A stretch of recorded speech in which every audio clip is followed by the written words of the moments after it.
जून 2023 मैं सुबह सुबह बेतिया से यहाँ पहुँचा, बखरी बाज़ार रामनगर ब्लॉक में। ये मेरा पुराना गांव है। इससे मेरा रिश्ता 1988 या 87 से कहिए मेरा रिश्ता है। और मैं इसी झोपड़ी में, जिस झोपड़ी में मैं हूँ, उसी झोपड़ी में मैं रह कर 24 साल के लगातार अथक प्रयास से उनके बीच में रह कर के मैंने अपना पीएचडी हासिल किया। पीएचडी की उपाधि प्राप्त की जवाहरलाल नेहरू यूनिवर्सिटी से। बड़ा दुरूह कार्य था, बहुत ही कष्टदायक, विपरीत परिस्थितियां, जो आप कह सकते हैं सड़क, मैंने पहले ही बताया था, सड़क भी उस समय नहीं थी, पुल नहीं था, नदी जो बगल से बहती है उस पर पुल नहीं था, बिजली नहीं थी, स्वास्थ्य की सुविधा नहीं थी, मिनी चंबल का इलाका था, लाल सलाम का इलाका था। हर तरह से हर ओर से, चाहू ओर से परेशानी का आलम, परेशानी ही परेशानी, कठिनाई ही कठिनाई, विपदा ही विपदा। लेकिन मेरे आत्मबल और आत्मविश्वास मेरे पास था, जिसके माध्यम से मैं यहाँ पर टिका रहा और आज तक टिका हूँ। इतने सालों का जो साथ है वो आज भी चल रहा है, और चलेगा क्यों नहीं। वो जो प्यार जो मिलता है, यहाँ आप एक कुर्सी देखेंगे, कुर्सी है वो टूटी हुई है, देख रहे हैं ना? लेकिन यहाँ के लोग दिल नहीं तोड़ते। बड़े बड़े शहरों में, मैं भी दिल्ली में रहता हूँ आजकल, वहाँ बड़े बड़े शहरों में लोग रहते हैं, उनके ड्राइंग रूम में अच्छी अच्छी कुर्सियाँ रहती हैं, एसी रहता है, मेरे भी रूम में है, लेकिन प्यार नहीं रहता, एक दूसरे के सम्मान नहीं रहता, एक दूसरे के लिए सम्मान नहीं रहता, एक दूसरे के लिए आदर नहीं रहता, एक दूसरे के लिए स्नेह नहीं रहता। वो ये ऐसी चीज़ है जो खरीदी नहीं जा सकती है, वो इनबिल्ट होती है, संस्कारगत होती है, और वो मैं पाता हूँ इस जगह। इसलिए मैं खींचा चलाता हूँ।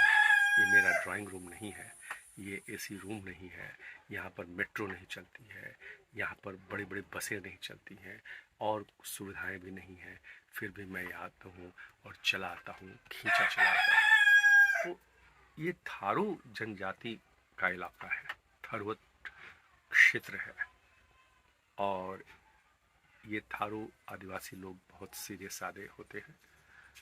अपने रिसर्च में भी, अपने शोध कार्य में भी मैंने ये लिखा है, बहुत विस्तृत जानकारी दी है।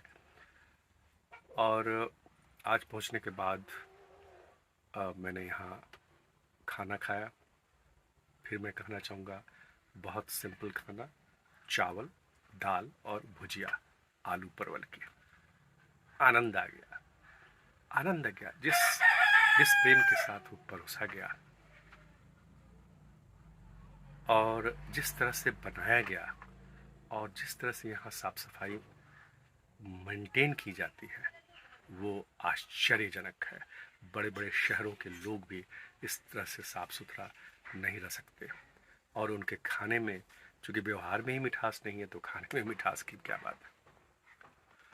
जब मैं खा रहा था तो मैं एक प्रसंग आपसे शेयर करना चाहूँगा कि मैं चौकी पर बैठा हुआ था। चौकी पर ये देख रहे हैं ना, ये चौकी है, इस चौकी पर चटाई बिछी हुई है, और चटाई पर एक चादर है, और मैं बैठा हुआ हूँ, और ये जो है ये जो स्टूल है, इसी स्टूल पर खाना पड़ा हुआ था, खाना रखा हुआ था, पड़ा हुआ था नहीं, खाना रखा गया और मैं खाया। ऊंचाई जो है आप देख रहे हैं, जो स्टूल जो है थोड़ा चौकी से नीचे है। तो हम जिसके यहाँ रहते हैं, स्वर्गीय आदरणीय शंकर महतो जी के की झोपड़ी में पहले उनके साथ में रहा करता था।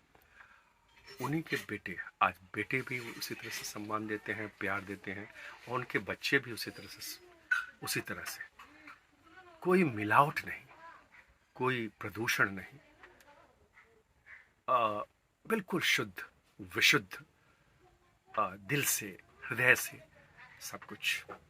तो जब मैं खा रहा था तो योगेंद्र जी बोले कि भैया ये देखिए, आप थोड़ी ऊंचाई पे हैं और वो नीचे है, ये खाना ठीक नहीं, ऐसे नहीं खाते हैं, इससे असुविधा तो होती है और आराम भी नहीं मिलता है, खाने में दिक्कत होती है, पेट पर असर पड़ता है। तो इसलिए आपका जो खाना खाते हैं, तो जो खाने का जो प्लेट होता है या जो खाने की थाली होती है, वो हमेशा आपके जो बैठ रहे हैं उससे थोड़ी ऊपर होनी चाहिए। क्या बात है भाई, हमने तो इस पर ध्यान ही नहीं दिया, और बाद में मुझे लगा कि ये बिल्कुल सही है, लेकिन अब मैं खाना ऑलमोस्ट पूरा कर चुका था। आगे से मैं भी ध्यान रखूँगा। ये बहुत अच्छी बात है। छोटी छोटी बातें हैं लेकिन बहुत काम की बातें हैं। हम जानते ज़रूर हैं, हम पढ़ते ज़रूर हैं, हम सोशल मीडिया से जानकारी ज़रूर लेते हैं, हम उसको फॉरवर्ड ज़रूर करते हैं, हम सेमिनार में, कॉन्फ्रेंसेस में ज़रूर चर्चा करते हैं अच्छी अच्छी चीज़ों की, लेकिन अपने जीवन में उसको आचरित नहीं करते। यही जो गैप है, यही जो है गैप, वही दूसरों से अलग करता है। आप सभ्य तभी हैं जब आप अपनी सभ्यता से जुड़े हैं, अपने संस्कार से जुड़े हैं, और कोई बात ही नहीं करते बल्कि उसको अपने जीवन में आचरित भी करते हैं। ये बहुत बड़ी बात है, बहुत बड़ी बात है। इस बार मुझे लग रहा है कि मैं 3-4 दिन अवश्य रहूँगा। पिछले साल मैं सिर्फ 1 दिन रहा था, और उसके पहले तो सालों में इस झोपड़ी में रहा करता था अपने शोध के दौरान। तो ये मेरा यहाँ पर जो रहना होगा, ठहरना होगा, ये कुछ ज़्यादा दिन का होगा, और मैं सारी जगहों पर जाने की कोशिश करूँगा जहाँ मैं शोध के दौरान गया था, और कुछ ऐसी जगहों पर भी जो यहाँ के काफ़ी आकर्षक जगह है और अच्छी जगहें हैं, और टूरिस्ट की दृष्टि से भी अच्छी अच्छी जगहें हैं यहाँ, उसको भी मैं एक्सप्लोर करने की कोशिश करूँगा। एक चीज़ मैं आपसे बात करना, आपको बताना भूल ही गया कि यहाँ काफ़ी गर्मी है, करीब 43-44 डिग्री टेम्परेचर है। यहाँ के लोग भी बेचैन हैं, वो भी कह रहे हैं कि काफ़ी गर्मी है, ऐसे गर्मी तो पड़ती, जबकि ये पहाड़ की तलहटी का इलाका है, तराई का इलाका है, लेकिन फिर यहाँ भी बहुत गर्मी है और बेचैनी भी है। लेकिन मुझे जो यहाँ प्यार और सम्मान मिल रहा है, उसके आगे ये सारी परिस्थितियाँ मुझे कोई मतलब हतोत्साहित नहीं करती हैं। 12 जून 2023 दिन का भोजन करने के उपरांत हम निकल पड़े मोटरसाइकिल से थरवट भ्रमण पर। हम यानी योगेंद्र प्रसाद, जो थारू जनजाति से हैं, और मैं। पहला पड़ाव था रामपुरवा। यह वही जगह है जहां राजकुमार सिद्धार्थ ने सन्यासी का रूप धारण किया और सत्य की खोज में चंपा के अरण्य में निकल पड़े थे। यह एकमात्र जगह है जहां 2-2 अशोक स्तंभ हैं। यहाँ पर खुदाई के दौरान बुल कैपिटल मिला, जिसे रामपुरवा बुल कैपिटल कहते हैं, जो राष्ट्रपति भवन की शोभा बढ़ा रहा है।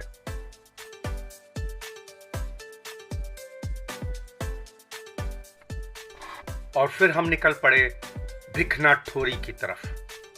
भिखनाठोरी, जिसे प्राचीन समय में भिक्षुक स्थाविर कहा जाता था। बौद्ध भिक्षुक इस मार्ग से आते जाते यहाँ ठहरा करते थे, विश्राम किया करते थे। भिखनाठोरी भिक्षुक स्थाविर का अपभ्रंश है। भिखनाठोरी एक अत्यंत मनोरम पर्यटक स्थल भी है और भारत नेपाल सीमा पर स्थित है। भिखनाठोरी देखने के बाद हम लोग पहुंचे देवी शक्ति पीठ सहोदरा मंदिर सहोदरा में। यह मंदिर थरवट क्षेत्र का बहुत ही प्रसिद्ध मंदिर है जो हजारों श्रद्धालुओं के भक्ति का, विशेषतर थारुओं के भक्ति का महत्वपूर्ण केंद्र है। यहाँ पर नेपाल से भी लोग पूजा अर्चना करने के लिए आते हैं। हर वर्ष चैत्र नवमी को यहाँ बहुत बड़ा मेला लगता है और हाँ, लोगों का ऐसा विश्वास है कि इस मंदिर का संबंध महाभारत काल से है। इस मंदिर के प्रवेश द्वार पर ग्रुप फोटोग्राफी करने को काफी शुभ माना जाता है।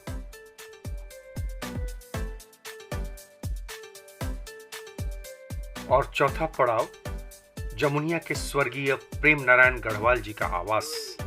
यहाँ पर हम उनके सुपुत्र से मिले और थरवट की दशा और दिशा पर चर्चा की और फिर रात्रि में हम लोग बखरी बाजार लौट आए।